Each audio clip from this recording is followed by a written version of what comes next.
Assalamualaikum class. I hope all of you are fine.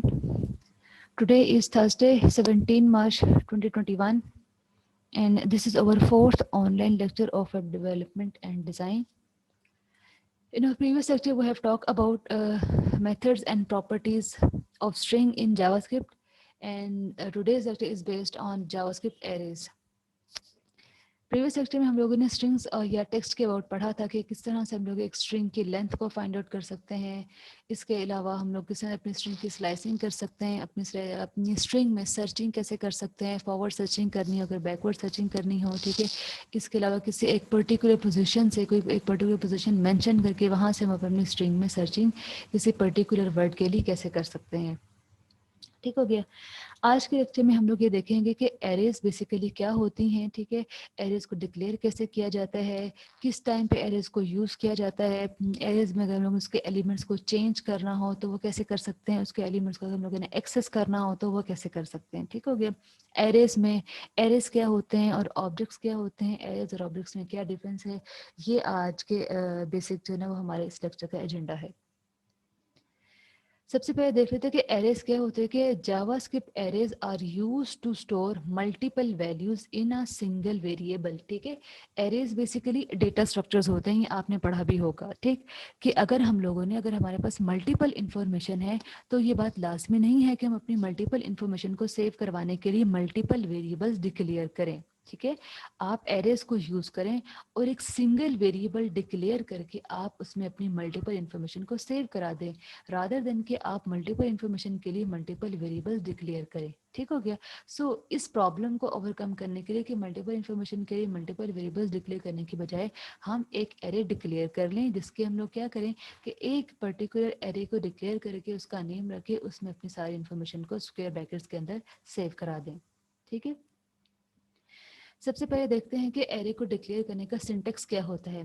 सबसे पहले एक var का हम लोग वेरिएबल टाइप का कीवर्ड यूज करते हैं। आगे हम अपनी एरे का नेम लिखते हैं, इज इक्वल टू का असाइनमेंट ऑपरेटर लगा के उसके बाद हम लोग अपनी स्क्वायर ब्रैकेट्स में एरे के जो जितनी भी इंफॉर्मेशन होती है उसको इन कॉमास के साथ सेपरेट करते हुए अपनी इंफॉर्मेशन इसमें डालते हैं। उसके बाद इन पे टर्मिनेटर लगा के अपनी एरे को क्लोज करा देते हैं। ठीक है। जैसे कि यहाँ पे सबसे और ऑब्वियसली हम इन एरर्स को जावास्क्रिप्ट के अंदर पढ़ रहे हैं तो स्क्रिप्ट का टैग लगाना तो लाजमी सी बात है। सबसे पहले हम लोगों ने वेरिएबल का कीवर्ड लिखा, आगे हम लोगों ने अपनी एरे का नेम लिखा। यहाँ पे कार्स है, आप इसको चेंज भी कर सकते हैं, XYZ कर लें, ABC कर लें, वट एवर जिस टाइप की भी आप इन्फॉर्मेशन अपनी एरे में सेव कराएंगे ना उसके अगेंस्ट मतलब उसी टाइप का यहाँ पे एरे का ना नेम रखें, वो आपके लिए कन्वीनियंट होगा। ठीक है। अगर आप फ्रूट्स की इन्फॉर्मेशन सेव करवा रहे हैं तो ऑब्वियसली आप यहाँ पे फ्रूट लिखते हैं। अगर आप कार की इन्फॉर्मेशन सेव करवा रहे हैं तो आप यहाँ पे कार लिखते हैं। ठीक है। अगर आप एक स्टूडेंट का डेटा उसमें सेव करवा रहे हैं तो आप उसके लिए स्टूडेंट लिख दें यहाँ पे। ठीक है। मतलब अपनी कन्वीनियंस के लिए जो भी आप एरे का नेम रखना चाहे आप वो रख सकते हैं।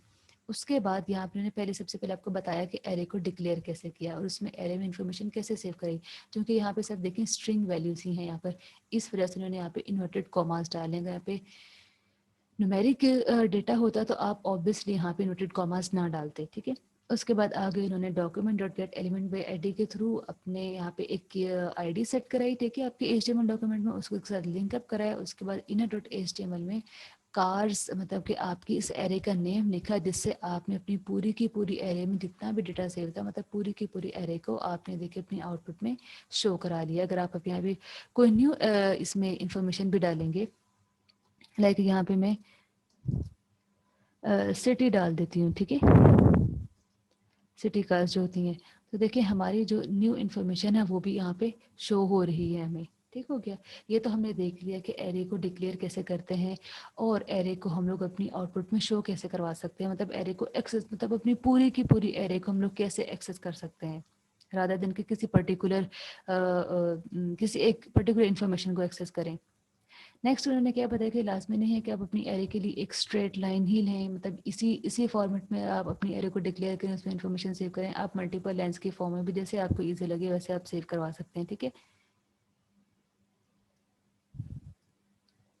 नेक्स्ट क्या है कि बाय डिफ़ॉल्ट ना मतलब कि जावास्क्रिप्ट में ऐसा है कि आप जब भी एरे को डिक्लेयर करते हैं उसके साथ न्यू एरे लिख के बाद में आप अपनी एरे को मतलब एरे का डेटा उसमें रखें। उसके लिए थोड़ी सी चेंजिंग ये है कि देखें पीछे जो हमने इसमें डिक्लेयर किया था तो उसमें हमने सिर्फ एरे का नेम लिखा और स्क्वायर ब्रैकेट्स में अपना डेटा सेव करा दिया, ठीक है। यहाँ पे वो क्या कर रहे हैं कि सबसे पहले वेरिएबल एरे का नेम इज इक्वल टू, उसके बाद न्यू एरे, और ये आपकी स्मॉल ब्रैकेट्स हैं जिसमें इन्होंने आपका डेटा सेव करा है, ठीक है। लेकिन इस न्यू और एरे के वर्ड को यूज़ करना की इतनी कोई ख़ास ज़रूरत नहीं, बल्कि ये आपके जो है ना कॉम्प्लिकेट ही करता है आपके कोड को। इससे ज़्यादा बेहतर तरीका यही है कि आप इस वाले मेथड को अडॉप्ट करें अपनी एरे को डिक्लेयर करने के, ठीक है। लेकिन ये एक सेकेंड मेथड भी एग्जिस्ट करता ज़रूर है, लेकिन मतलब कि गुड प्रैक्टिस नहीं है कि आप इस तरह से अपनी एरे को डिक्लेयर करें, एक अच्छी प्रैक्टिस नहीं है।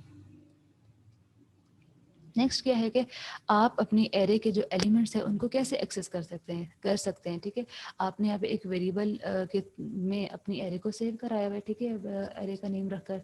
उसके बाद आपने document dot get element by ID में यहाँ पे बजाय ओनली कार्स लिखने के आपने एरे का एक खास पर्टिकुलर इंडेक्स लिख दिया, ठीक है। जब भी आप एरे को अगर ड्रॉ भी करते हैं तो ऑब्वियसली आप उसके नीचे इंडेक्सिंग मार्क करते हैं कि 0 पोजिशन पर क्या है, 0 इंडेक्स पर आपका क्या डेटा सेव है, 1 इंडेक्स पर आपका क्या डेटा सेव है, 2 3 एंड सो ऑन, ठीक है। तो यहाँ पर आपने अपनी एरे का जो इंडेक्स है ना वो मेंशन किया है। लाइक अगर यहाँ पे 0 है तो ऑब्वियसली 0 पोजीशन पे ये साब है, तो इसकी इन्फॉर्मेशन यहाँ पर आएगी। ये 0 पोजीशन है, ये आपकी 1 है, ये 2 है, ये 3 है और ये 4 है, ठीक हो गया। मतलब अगर आपने एरे की किसी पर्टिकुलर पोजीशन के किसी पर्टिकुलर इन्फॉर्मेशन को अगर एक्सेस करना है तो आपको उसका या तो इंडेक्स मालूम हो, या अगर आप ये देखना चाहते हैं कि मेरी एरे में इंडेक्स 0 पर क्या डेटा सेव है, इंडेक्स 1 पर क्या डेटा सेव है, मतलब इंडेक्स बेसिकली आपकी एक पोजीशन है, ठीक है। किसी पर्टिकुलर पोजीशन पर आपकी क्या इन्फॉर्मेशन सेव, अगर आप यहाँ पे 1 की करेंगे तो ऑब्वियसली देख लें आपका जो वॉल्वो है वो होगा, ठीक है। अगर आप यहाँ पे 3 डालते हैं, क्योंकि हमारी एरे में 3 पोजीशन पर 3 इंडेक्स पर कोई डेटा सेव नहीं, तो देखें उसने आपको अनडिफाइंड आउटपुट दिया है कि ऑब्वियसली थर्ड पोजीशन पर हमारा कोई डेटा सेव नहीं है। हाँ, अगर हम यहाँ पे थर्ड पोजीशन पर कोई डेटा सेव करा देते हैं तो वो हमें उसकी इंफॉर्मेशन ज़रूर देगा, ठीक है। अब देखें, क्योंकि अब थर्ड पोजीशन जो उसमें आ गई, मतलब थर्ड पोजीशन में मैंने डेटा सेव जो करवा दिया, तो इसलिए ऑब्वियसली अब तो आपकी इन्फॉर्मेशन शो करवाएगा। लेकिन अगर आपने किसी पर्टिकुलर पोजीशन पर अपनी डेटा नहीं सेव कराया तो वो आपको अनडिफाइंड वैल्यू आउटपुट में देगा, ठीक है। नेक्स्ट क्या है कि आप अपनी एरे के एलिमेंट्स को चेंज भी कर सकते हैं, ठीक है। मतलब अगर आपके यहाँ पे 0 पर साब है तो आप इसको चेंज कर सकते हैं कि 0 इंडेक्स पे ना ओपल आ जाए, ठीक है। तो आप उसके लिए क्या करेंगे, सबसे पहले एरे तो आपने डिक्लेयर की हुई है, ठीक है, सेव भी कराई हुई है अपने इस एरे में। उसके बाद आपने कहा कि कार्स की जो मतलब इस एरे कार्स के जो 0 इंडेक्स है ना उस पर साब के बजाय ओपल आ जाए, ठीक है। तो ये ओपल जो है ना वो आपके 0 इंडेक्स पर जाके सेव हो जाएगा। जब आप उसको 0 को एक्सेस करेंगे तो आपके आउटपुट में ना ओपल आएगा एज कम्पेयर टू साब के, क्योंकि और जो ये साब है ये ओपल से रिप्लेस हो चुका है, ठीक है। देखने आपने यहाँ पे अपनी पूरी एरे को एक्सेस किया है तो यहाँ पे साब की बजाय यहाँ पे ओपल आया हुआ है।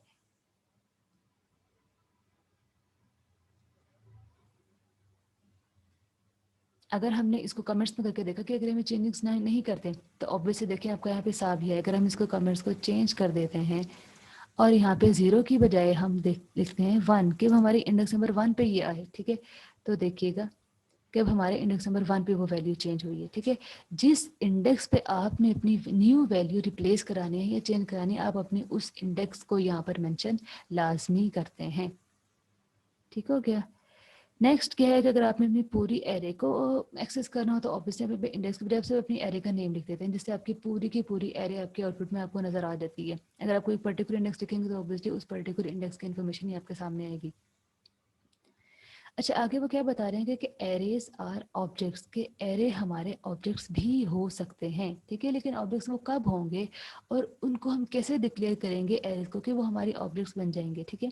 Arrays are a special type of objects की हमारी ऑब्जेक्ट की एक स्पेशल टाइप होती है। The type of operator in JavaScript return object for arrays, ठीक है। अगर आप टाइप ऑफ और आगे एरे का नेम लिखेंगे ना तो वो आपको ऑब्जेक्ट एज आ आउटपुट देगा, मतलब बता देगा कि हाँ वाकई में आपने अगर कोई एरे ऊपर डिक्लेयर की है और उसकी आपने हमसे टाइप पूछी है तो एरे की टाइप क्या है, वो एक ऑब्जेक्ट है, ठीक है। यहाँ भी बस ये छोटी सी बात है, कोई इसमें ज्यादा मुश्किल वाली बात नहीं है। उसके बाद क्या कि arrays use numbers to access the elements, अगर आपने किसी पर्टिकुलर एलिमेंट को एक्सेस करना हो तो आप उसका नंबर, उसका इंडेक्स मेंशन करते हैं, ठीक है। In this example person 0 returns John, के अगर आप यहाँ पे पर्सन, क्योंकि पर्सन आपकी एरे का नेम, अगर पर्सन 0 करेंगे तो आपको आउटपुट में जॉन आएगा। अगर आप पर्सन 1 करेंगे तो आपने आउटपुट में आपको डो आएगा, ठीक है। आप इसमें पे पर्सन 2 करेंगे तो आपको आउटपुट में 46 आएगा। जबकि अगर आप एरेज को एज अ ऑब्जेक्ट डिक्लेयर करते हैं तो आपको वहाँ पे इंडेक्स नहीं मेंशन करते, बल्कि आप वो एक पर्टिकुलरली जो आपका एलिमेंट का जो नेम है ना वो आप मेंशन करते हैं वहाँ पर, ठीक है। यहाँ पर देखें ये एक एरे नहीं बल्कि ये एक ऑब्जेक्ट है। इसको डिक्लेयर करने का मेथड थोड़ा सा डिफरेंट होता है एज कम्पेयर टू एरेज के। सबसे पहले एक वेरिएबल लिया, उसका हमने ऑब्जेक्ट का ये एरे का नेम रखा, ठीक है। अब फिर आप करली ब्रैकेट्स यूज किए, स्क्वायर की वजह आपने क्या यूज किया, करली ब्रेसेस आपने यूज की। फर्स्ट नेम में आपने जोहन लिखा, लास्ट नेम ये डिक्लेयर करने के मेथड करके लास्ट नेम, उसके बाद आपने यहाँ पे 2 सेमीकोलन डालना है, ठीक है। उसके बाद आपने इनवर्टेड कॉमास में 2 डालना है। उसके बाद आपने अगर एज रखें तो उसका आपने ये एज रख सकते हैं, ठीक है। जब आप करली ब्रैकेट के थ्रू और इस तरह से बजाय इंडेक्सिंग के एक पर्टिकुलर नेम मेंशन करेंगे, ठीक है, तो ये आपकी एरेज क्या हो जाएंगी, ऑब्जेक्ट्स बन जाएंगी, ठीक है। फिर आउटपुट में आप उसका इंडेक्स मेंशन नहीं करेंगे। जब आप उसके किसी भी फर्स्ट नेम को, लास्ट नेम को या एज को एक्सेस करने के लिए आप उसका इंडेक्स नहीं मेंशन करेंगे कि अब 0 पे क्या है, 1 पे क्या है, 2 पर क्या है, बल्कि आप इस पर्टिकुलर नेम को मेंशन करेंगे कि किस पर्टिकुलर नेम के अगेंस्ट क्या डेटा है। मतलब फर्स्ट नेम के अगेंस्ट क्या डेटा है, लास्ट नेम के अगेंस्ट क्या डेटा है, और एज के अगेंस्ट क्या डेटा है, ठीक है। जबकि जो हमारी सिंपल एरेज होती हैं वहाँ पे हम सिर्फ अपना इंडेक्स मेंशन कर देते हैं, जबकि ऑब्जेक्ट्स में ऐसा नहीं होता है। यही मेन डिफरेंस है एरेज में और ऑब्जेक्ट्स में, ठीक है। अब उन्होंने क्या कहा कि array elements can be objects, के एरे के जो एलिमेंट्स है ना वो ऑब्जेक्ट्स भी हो सकते हैं। कैसे, JavaScript variables can be objects, के जावास्क्रिप्ट के जितने भी जो वेरिएबल्स हैं वो ऑब्जेक्ट्स हो सकते हैं। Arrays are special kind of objects, हमें पता है इस बात का। Because of this you can have variables of different types in the same array, के आप अपनी एक एरे में डिफरेंट टाइप के एलिमेंट्स को भी रखवा सकते हैं। लाइक कि आपकी कोई एक एरे है जिसका नेम है माई एरे, ठीक है। उसके इंडेक्स 0 पर ना आप डेट डॉट नाउ के अभी की जो डेटा है ना वो सेव करा दें। उसके इंडेक्स 1 पे आप माई फंक्शन को, अपने फंक्शन को डिक्लेयर किया होगा, कोई डिफाइन किया होगा, उसको रखवा दें, ठीक है। और आप अपने एरे के इंडेक्स नंबर 2 पर जो है ना वो माई का ये भी आपका कोई ना कोई फंक्शन हो सकता है या कोई आपका न्यू मेथड हो सकता है, उसको आप सेव करा दें, ठीक है। मतलब एरे के एलिमेंट्स जो है ना वो ऑब्जेक्ट्स भी हो सकते हैं। ये बेसिकली ये आपके ऑब्जेक्ट्स ही हैं, ठीक है।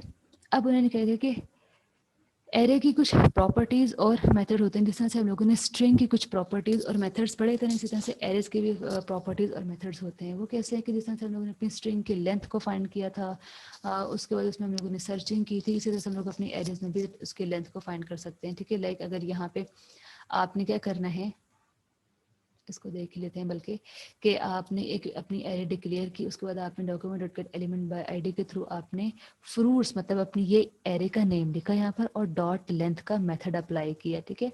तो आपको देखिए 4 आ गए, क्योंकि आपकी एरे की जो लेंथ थी वो 4 थी। इंडेक्स 1 0 पे ये है, 2 पर ये है, 3 पे ये, सॉरी 1 पे ये है, 2 पर ये, 3 पर, ठीक है। मतलब आपके 4 एलिमेंट्स हैं आपके एरे में, सो उसकी लेंथ क्या होगी, 4, ठीक है। इंडेक्सिंग ऑल्दो कि आपकी 0 से स्टार्ट होती है, लेकिन वैसे अगर हम इसको काउंटिंग के फॉर्म में लेंगे तो ये 1 2 3 से ही हम लोग स्टार्ट करते हैं, ठीक हो गया। कि आप लेंथ वाले मेथड को यूज़ करते हुए अपनी एरे की लेंथ फाइंड कर सकते हैं।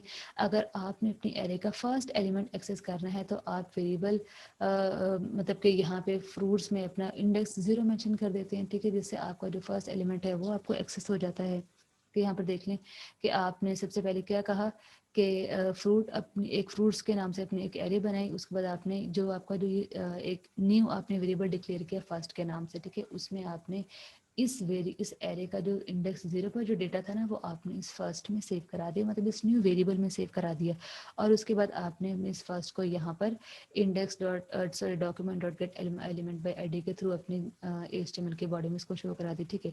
अच्छा देखिए यहाँ पर ना लाजमी नहीं है कि ये हम एक न्यू वेरिएबल ही डिक्लेयर करें, उसमें उसके फर्स्ट एलिमेंट को रखवाएं फिर यहाँ पर इसको शो करें। आप डायरेक्टली यहाँ पर भी फ्रूट्स लिख के ना देखें ऐसे, मैं आपको ये नहीं करके दिखा देती हूँ ज़रा, कि इसको हम लोगों ने कर दिया उसमें कमेंट्स में।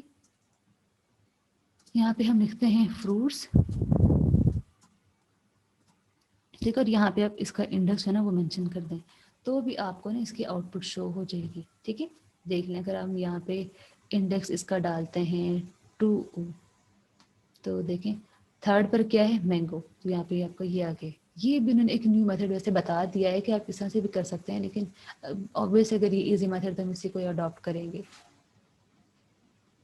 नेक्स्ट अगर आपने एरे के लास्ट एलिमेंट को गेट करना, ठीक है, अभी तो आपको देख के पता चल गया है कि भाई 0 पे ये है, 1 पे ये है, 2 पे और 3 पर ये, तो हम लास्ट एलिमेंट को गेट कर सकते हैं। लेकिन अगर हमारी एरे बहुत ज़्यादा लंबी हो और हमें उसके एंड वाले एलिमेंट का पता ना हो कि एरे के एंड वाले इंडेक्स पर क्या डेटा मौजूद है, तो आप उसके लिए क्या करेंगे कि आप एक वेरिएबल लास्ट डिक्लेयर करेंगे, ठीक है। उसके बाद आप अपनी फ्रूट्स, मतलब अपनी इस वाली एरे का नेम लिखेंगे। उसके बाद अपने स्क्वायर ब्रैकेट्स में फ्रूट डॉट लेंथ में से आप 1 को क्या कर देंगे, -1 कर देंगे, कि आपकी जो पूरी लेंथ है ना उसमें आपकी जो वैल्यू नंबर -1 पे, ठीक है, जहाँ पे आपकी चीज एंडिंग, आपकी अगर कोई अपनी लाइन भी देते हैं तो उसमें सबसे पहले पॉजिटिव वैल्यूज के बाद 0 आता है और फिर 0 से -1 पे जाते हैं ना, मतलब आपकी जहाँ पे आपकी एरे जो है ना वो एंड हो रही होती है। मतलब एक मेथड ही है कि आप लेंथ में से अगर -1 कर देंगे तो -1 पोजिशन पे जो कि आपकी एरे का सबसे लास्ट वाली वैल्यू होगी, वो आपको आपके लास्ट वाले वेरिएबल में सेव होके उसके बाद आपको आपके HTML के डॉक्यूमेंट में नजर आ जाएगी, ठीक है। मतलब अगर आपने लास्ट वाले एलिमेंट एक्सेस करना हो तो उसको एक्सेस करने का सिंटेक्स, उसको एक्सेस करने का मेथड जो है वो इसी तरह से है कि आप अपने सबसे पहले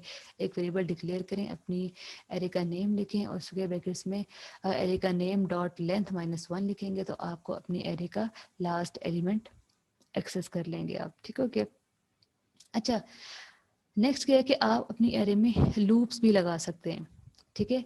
लूप्स किस तरह से लगाएंगे कि जिस तरह से हम लोग इसमें फॉर लूप लगा लें या मजीद जितने भी और लूप्स हैं वो भी आप अपनी एरे में इंप्लीमेंट कर सकते हैं। फिलहाल जो है ना वो मैंने यहाँ पे फॉर लूप का ही जिक्र किया है कि सबसे पहले आप अपनी एक जो थी यहाँ पे आपने मल्टीपल वेरिएबल डिक्लेयर कर लिए, ठीक है। फ्रूट्स किया, टेक्स्ट किया आपने, फ्रूट मतलब कि इसकी लेंथ को करने के लिए, और आई आपने एक वेरिएबल डिक्लेयर किया। उसके बाद आपने क्या किया कि इस फ्रूट वाले वेरिएबल में आपने अपनी एरे रखवा दी, ठीक है। टेक्स्ट जो FLN है यहाँ पर आप अपनी एरे की लेंथ रखवा दी, ठीक है। जाहिर बात है डॉट लेंथ का मेथड यूज करते हुए इसमें इस वाले वेरिएबल में ना आपके इस वाली जो एरे थी इसकी जो लेंथ है वो सेव हो गई है, ठीक है। उसके बाद आप अपने टेक्स्ट में क्या रखवाया कि एक अनऑर्डर्ड लिस्ट होगी, ऑब्वियसली ब्रिड फॉर्म्स में है तो ये आपकी अनऑर्डर्ड लिस्ट है। फिर आपने एक फॉर लूप लगाई जिसमें आपने इनिशियलाइजेशन आई की 0 से स्टार्ट कराई और आई जब तक चलता रहेगा जब तक कि वो आपकी जो एरे की लेंथ है उससे इंक्रीज नहीं हो जाता और आपकी जो कंडीशन है वो फॉल्स नहीं हो जाती, ठीक है। 0 पे आपका बनाना था, बनाना आ गया। उसके बाद आपकी एक आइट्रेशन हुई, उसमें एक इंक्रीमेंट हुआ तो वो 1 हो गया। 1 पे आपका ऑरेंज था, वो ऑरेंज आ गया, ठीक है। 2 पे आपका एप्पल था, एप्पल आ गया। और 3rd पे आपका मैंगो था। उसके बाद जब यहाँ पे आपकी आइट्रेशन होकर 4th होगा तो ऑब्वियसली 4 लेस देन 4 नहीं हो सकता, सो यहाँ पे आपकी कंडीशन फॉल्स हो जाएगी और वो आपके आउटपुट में, और वो आपकी इस फॉर लूप से बाहर निकल आएगा। और यहाँ पर आपके इस टेक्स्ट में क्या होगा, आपकी पूरी की पूरी एरे जो है ना वो सेव हुई भी होगी, जिसको आप अपने HTML के डॉक्यूमेंट में, यहाँ पे देखिए आपने इस डेमो के साथ इसको कनेक्ट कराया हुआ है, ठीक है। तो HTML के डॉक्यूमेंट में आपको आपकी एरे जो है वो एक अनऑर्डर्ड लिस्ट के फॉर्म में शो हो जाएगी, ठीक है। मतलब अपनी एरेज में आप लूप, फॉर लूप लगा के अपनी एरे के मल्टीपल एलिमेंट्स को एक्सेस कर सकते हैं।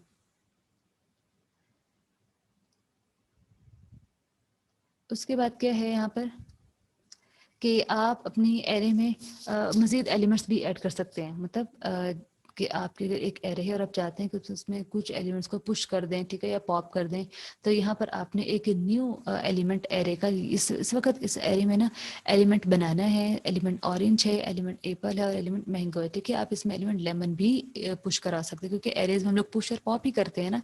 सो यहाँ पे इस वजह से आप इसमें पुश का जो मेथड है ना उसको यूज़ करेंगे। सबसे पहले आपने अपनी एरे डिक्लेयर की, उसके बाद document dot get element by ID से आपने क्या कहा कि जो आपकी एरे है वो आपके HTML डॉक्यूमेंट में आपको शो होगी।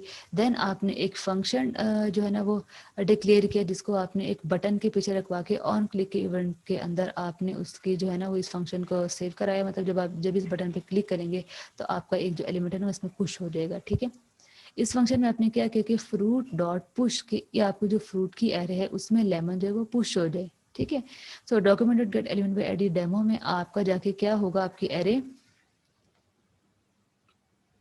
शो हो जाएगी आपको, ठीक है। मतलब जब का न्यू एलिमेंट होगा वो इंसर्ट होने के बाद आपको वो शो होगी।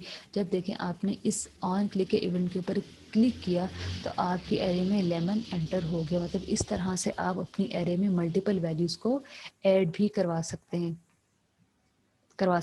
ठीक हो गया। नेक्स्ट अब उन्होंने यहाँ पे देख लिया, देख कहा हुआ है कि आप अपने जो इंडेक्स 6 पर है ना अगर यहाँ पे सिर्फ 0, 1, 2 और 3 तक ही है ना, तो आप आगे इंडेक्स 6 पोजीशन पर भी एरे का एक न्यू एलिमेंट ऐड करवा सकते हैं। जब पिछली जो हमने एग्जांपल देखी थी उसमें हम लोगों ने मेंशन नहीं किया था कि एरे की किस पोजीशन पर जाके न्यू एलिमेंट इंसर्ट हो या न्यू एलिमेंट सेव हो, ठीक है। अगर आप उसकी पोजीशन मेंशन नहीं करेंगे तो ऑब्वियसली वो आपके जो लास्ट वाली पोजीशन होगी उसी पे जाके सेव होगी। लाइक अगर आप 0 पे ये है, 0 पे बनाना है, 1 पे आपका ऑरेंज है और 2 पे जो है वो आपका एप्पल है, 3rd पे जो है वो आपका मैंगो है। तो अगर आपने पोजीशन नहीं मेंशन की तो 4th पे जाके आपका लेमन सेव हो जाएगा। लेकिन यहाँ पर आपने पोजीशन मेंशन की है, बाकायदा इंडेक्स मेंशन किया कि 6 पे जाके लेमन सेव होता है। जब आपने फॉर लूप लगाई ना तो 0, 1, 2, 3, 4 5th और ना सॉरी 4 और 5th पे ना आपने कोई डेटा नहीं सेव कराया था क्योंकि आपने 11 को 6 पे कराया था। तो 4 और 5th के अगेंस्ट देखे आपको अनडिफाइंड आ गया क्योंकि वहाँ पे कोई डेटा मौजूद नहीं था। कि अगर आप एरे के किसी उस इंडेक्स को एक्सेस करना चाहेंगे जहाँ पे डेटा मौजूद है ही नहीं तो आपको आउटपुट में अनडिफाइंड मिलेगा। ठीक हो गया। नेक्स्ट क्या है कि आप अपनी एरे को एसोसिएटिव एरेज कैसे बना सकते हैं। उन्होंने कहा कि many programming languages support arrays with named indexes के वहाँ पे नेम होते हैं। जैसे हम लोगों ने ऑब्जेक्ट्स में पढ़ा था ना कि फर्स्ट नेम के सामने उसका फर्स्ट नेम होगा जॉन और सेकंड नेम के सामने लास्ट नेम के सामने उसका डो होगा, एज के सामने उसका उसकी एज होगी, ठीक है। Arrays with named indexes are called associative arrays, ठीक है। एक ऐसी एरेज जहाँ पे आपने कोई ना कोई नेम मेंशन करेंगे वो आपके एसोसिएटिव एरेज कहलाती हैं। JavaScript does not support arrays with name indexes, लेकिन जावास्क्रिप्ट में नेम इंडेक्सेस के साथ एरेज सपोर्ट नहीं होती, ठीक है। मतलब इसमें ये इसकी ये कैपेबिलिटी नहीं है। सो अगर हम लोगों ने नेम इंडेक्सेस देखने हैं तो हम लोग क्या करेंगे, in JavaScript arrays always use numbered indexes. अगर आपने जावास्क्रिप्ट में एरेज के साथ प्ले करना है तो आपको हमेशा ना इंडेक्स यूज करने पड़ेंगे। अगर आप नेम्ड इंडेक्सेस यूज करेंगे तो फिर वो आपकी एरे नहीं बल्कि वो आपके ऑब्जेक्ट बन जाएंगे, ठीक है। यहाँ पे मेरी बात समझ में आई कि अगर आप जावास्क्रिप्ट में एरेज को नंबर्ड इंडेक्सेस के साथ एक्सेस करना चाहते हैं तो वो आपकी एरे ही रहेगी। अगर आप वहाँ पे नेम्ड इंडेक्सेस के साथ मतलब फर्स्ट नेम क्या था, लास्ट नेम क्या था, उसके थ्रू एरे को एक्सेस करना चाहेंगे, उसके थ्रू एरे को डिफाइन करना चाहेंगे, डिक्लेयर करना चाहेंगे, तो वो आपकी एरे के बजाय आपका ऑब्जेक्ट बन जाएगा। ठीक हो गया। बल्कि नीचे देखिए उन्होंने डिफरेंस बताया भी है कि एरेज में और ऑब्जेक्ट्स में डिफरेंस बेसिक क्या है कि in JavaScript arrays use numbered indexes and object use named indexes. ठीक हो गया। अब ये देख लेते हैं कि उन्होंने यहाँ पर एसोसिएटिव एरेज के बारे में ये क्या बात बताई हुई है। कि देखें सबसे पहले आपने एक वेरिएबल डिक्लेयर करके एक एरे रखवा ली। इस एरे में आपने कुछ भी नहीं रखवाया ऑन द फर्स्ट हैंड, ठीक है। फिर आपने आगे से कहा कि इस एरे पर्सन एरे में 0 पे आपका जो होना आ जाए, इसके इंडेक्स नंबर 1 पर आपका डो आ जाए, इसके इंडेक्स नंबर 2 पर आपका मतलब उसकी जो एज है 46 आ जाए। उसके बाद आप document dot get element by ID inner HTML के थ्रू आप क्या करते हैं कि पर्सन 0 मतलब 0 इंडेक्स पर क्या है 3 था, सॉरी जॉहन था, ठीक है आपका। उसके बाद आपने इनवर्ट कॉमास के बाद मतलब थोड़ी सी एक स्पेस दी है ये प्लस के असाइन को, उसके बाद आपने कॉन्केटिनेट किया है कि पहले जो इंडेक्स 0 पे था वो जॉहन आ गया, उसके बाद थोड़ी सी स्पेस हुई, फिर पर्सन डॉट लेंथ के आपकी इस एरे की जो लेंथ है ना वो यहाँ पे शो हो जाएगी, ठीक है। आप यहाँ पे ये भी कर सकते हैं कि यहाँ पे लेंथ की वजह ना हम लोग चाहते हैं कि जी एरे के ना 1 पोजिशन पर क्या है, ठीक है। तो हम कर देंगे यहाँ पे पर्सन और इसकी 1 पोजिशन पर क्या है। तो देखते हैं कि क्या आउटपुट आती है हमारे पास। तो देख लें कि पर्सन इस एरे में 0 इंडेक्स पर आपका जो होता इसी एरे में आपके इंडेक्स नंबर 1 पर 2 होता। तो देख लें वो दोनों शो हो गए हैं इस तरह से, ठीक है। मतलब आप एक खाली एरे भी डिक्लेयर करके उसके अंदर बाद में भी डेटा एंटर कर सकते हैं।